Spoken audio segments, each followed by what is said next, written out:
கடலூர் நகரில் போக்குவரத்து சிக்னல்களில் கட்டப்பட்டிருந்த விளம்பர பதாகைகள் இரவோடு இரவாக அகற்றப்பட்டன.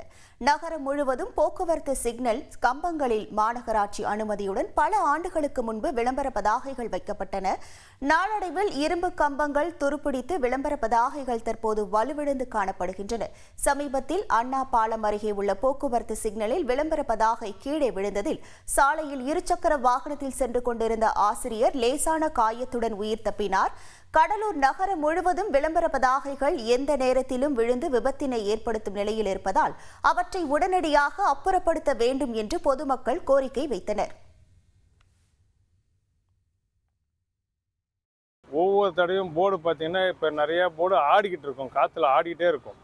அதை டூ வீலரில் போகிறோம், முதல்ல நாங்களாம் தெரிஞ்சால் போனால் அந்த போர்டு ஆடுறத பார்த்துக்கிட்டே இருப்போம், சிக்னலை பார்க்க முடியல.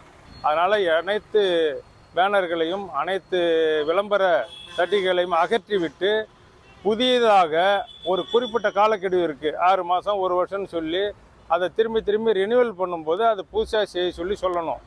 தேசிய நெடுஞ்சாலை வைத்திருக்கின்ற பெயர் பலகைகள், ஊரை காட்டுகின்ற கிலோமீட்டரை காட்டுற அந்த பெயர் பலகைகள் பல ஆண்டுகளாக முன்னாடி வைத்தது அது துருப்பிடித்து எப்போது விழும் என்ற ஒரு அவல நிலை இருக்கிறது.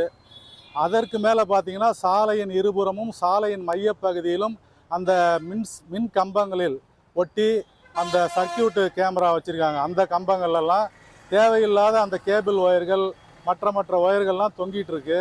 அது இந்த மாஞ்சா கயிறு கழுத்தில் மாட்டி இறக்குற மாதிரி அந்த வருமுன் காப்போம் என்று அதையும் தடுக்க வேண்டும். இந்த நிலையில் தந்தி டிவி செய்தியின் எதிரொலியாக கடலூர் மாநகரில் உள்ள அனைத்து டிராபிக் சிக்னல்களில் இருந்தும் விளம்பர பேனர்கள் அகற்றப்பட்டு வருகின்றன. இரவோடு இரவாக மாநகராட்சி ஊழியர்கள் விளம்பர பேனர்களை அப்புறப்படுத்தினர். தொடர்ந்து விளம்பர பேனர்கள் அகற்றப்பட உள்ளன. செய்திகளை உடனுக்குடன் தெரிந்து கொள்ள உடனே சப்ஸ்கிரைப் பண்ணுங்க.